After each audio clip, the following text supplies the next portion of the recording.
So Mike Rashid made a response video to me, and I really did appreciate how he voiced his opinions in a calm, respectful manner, not like Mark Lobliner, who was yelling and calling me a child. And because of that, this is going to be a different Worst of the Fitness Industry vid. I'm going to voice my opinions in a more calm, tactful, respectful manner than I usually do, so sorry to disappoint you all who are expecting drama, but I'm just going to calmly and respectfully criticize some of the things that Mike Rashid has said. She's not on steroids, for one. And for two, if she was, it's none of your business. Who cares? There's people who do way worse things to themselves. Alcohol, cigarettes.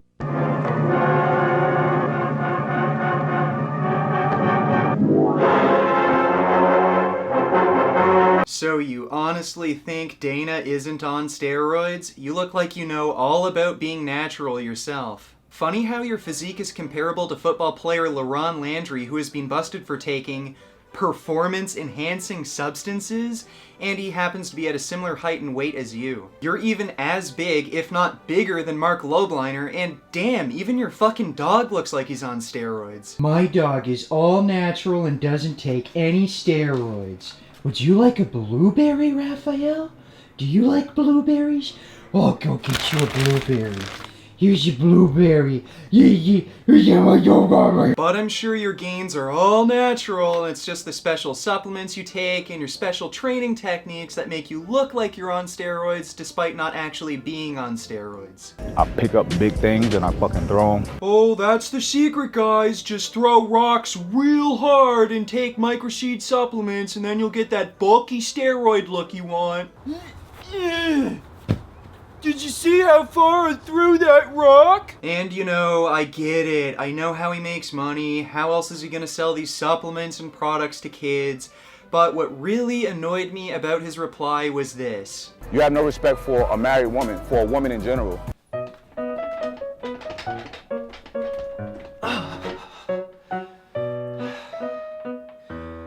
Mom! Where's my sandwich? Mom!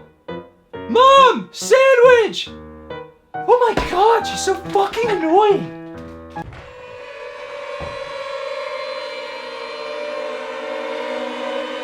Oh, I don't respect women? Keep in mind, everyone, this is coming from a guy who said this in an interview with Rick Dreisen. I mean, honestly, you know, men cheat, you know, it is what it is. Like, I know a lot of women may be mad at me for saying this, but I mean, throughout the history of the world, men have always been with multiple women or had concubines, like, especially men of great stature. I've never met a man who literally have never creeped out once in a blue, you know what I mean? Some people, I'm not saying this, but some people say a man is as faithful as his options. Yeah, that's all I'm gonna say. Yeah, so I don't respect women, but you're claiming that it's natural for men to be unfaithful and that men are only as faithful as their options. Not that she needs me to fight her battles. She has a 270-pound husband. Okay, so now you're saying women are weak and need a man to stand up for them? I only made logical criticisms against Dana's lifestyle. I never tried to physically intimidate her, so when you're saying, oh, she has a 270-pound man to stand up for her, what you're really saying is, women are too fucking stupid to oppose any kind of logical criticisms against them, and good thing Dana has a husband to do all the thinking for her. I actually do respect women, Mike, as I have enough respect for them to treat them as equal to men. Women are just as intelligent and capable as men are, but you don't seem to think that. You seem to think that they're weak and stupid and need to be treated like cute little princesses because they can't handle any criticisms because of their stupid little female brain, and they need a big, strong, smart man in their life to handle everything for them. And what really pisses me off the most about you telling me that I disrespect women is you support the rape and sexual exploitation of females with all the meat you eat in your stupid fucking supplement line. The meat and dairy industry is perpetuated by forcibly impregnating females, then taking their children away from them and murdering them, and then they get raped over and over again until they can't produce any more children, and then they're killed themselves. So don't talk to me about disrespecting women when your diet and your business is supported by the rape and sexual exploitation of females. Let's see some dumb girl throw a rock that far. And I have come across a lot of stupid statements on YouTube, and I hear shit from people like Mark Lobliner, and I think, that's it can't get any dumber. And then someone like you comes along and raises the bar for stupidity. We are not animals. Animals kill animals. Humans are at the top of the food chain. We are not animals. Animals kill animals. Humans are at the top of the food chain. Humans are at the top of the food chain.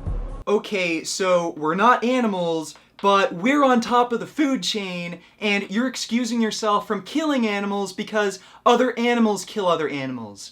Doesn't that kind of suggest that we are animals, and you're saying that it's okay to kill animals because we are animals too?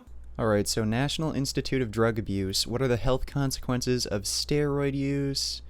And let's see, psychiatric effects, delusions, You're getting upset at me for being disrespectful. Well, what respect do you deserve? You're dishonest, you disrespect women, and you're inconsistent with your own arguments, and you constantly contradict yourself.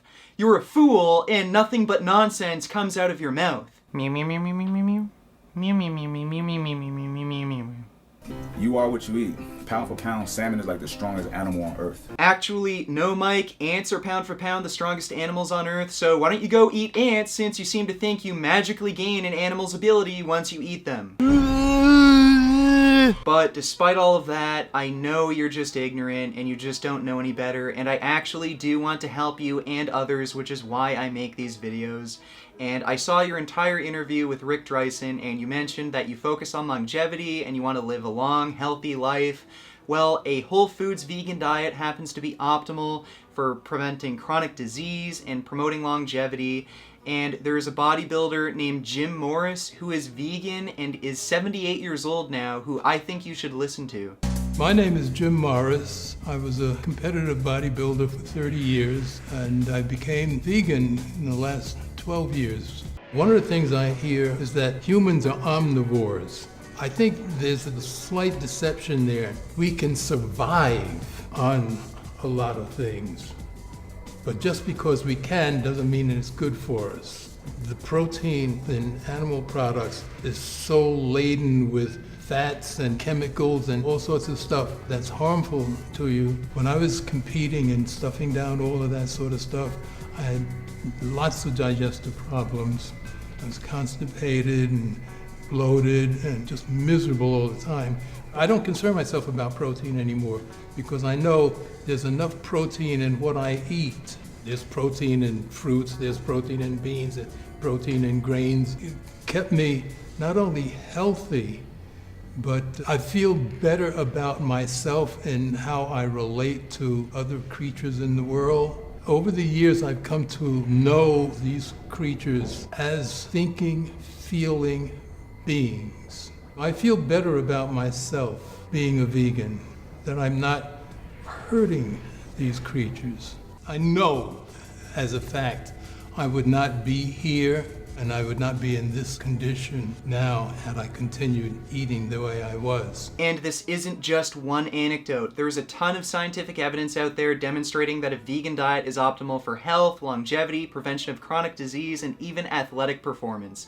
I know you might not like me and you might not listen to me out of spite, but how about listening to some of the top nutrition experts in the world? The president of the American College of Cardiology, Dr. Kim A. Williams, is vegan and has stated that a low-fat, vegan, whole foods diet is optimal for preventing heart disease. The editor-in-chief of the American College of Cardiology, Dr. William C. Roberts, has also stated that cholesterol is the only risk factor for atherosclerosis.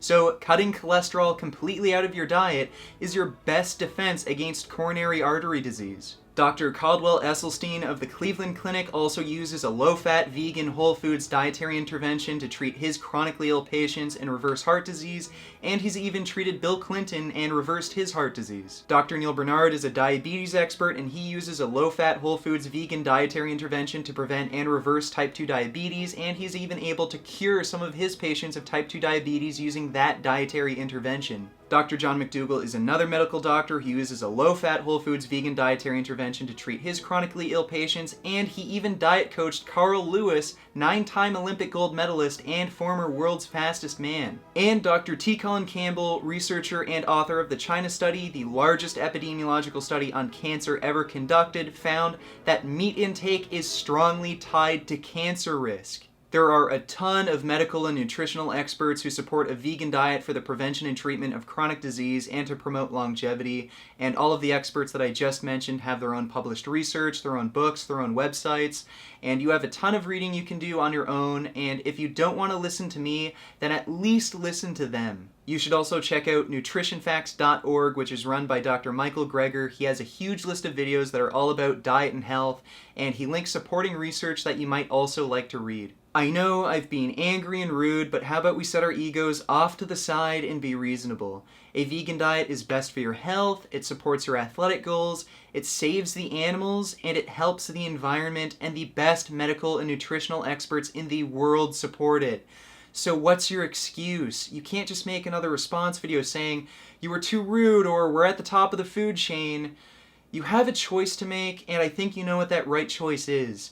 You said yourself that you love animals, and you even said in that interview with Rick Dreisen that you were once vegetarian, and when you were vegetarian, that was the best you've ever felt. You've never felt stronger or just better all around in your life. So what's the problem here? Veganism helps everyone. It's best for you, it's best for animals, it's best for the world. So I really do sincerely hope that you make the right choice and start making some vegan gains. Beef. What a relief. When will this poisonous product cease? This is another public service announcement. You can believe it or you can doubt it. Let us begin now with the cow. The way it gets to your plate and how. My mission in life is to help make people make evidence-based, science-based decisions as to what to feed themselves and their families to prevent, treat, even reverse chronic diseases that are laying waste to our society. I put all my work up free, nutritionfacts.org, and the science points to a diet centered around whole plant foods.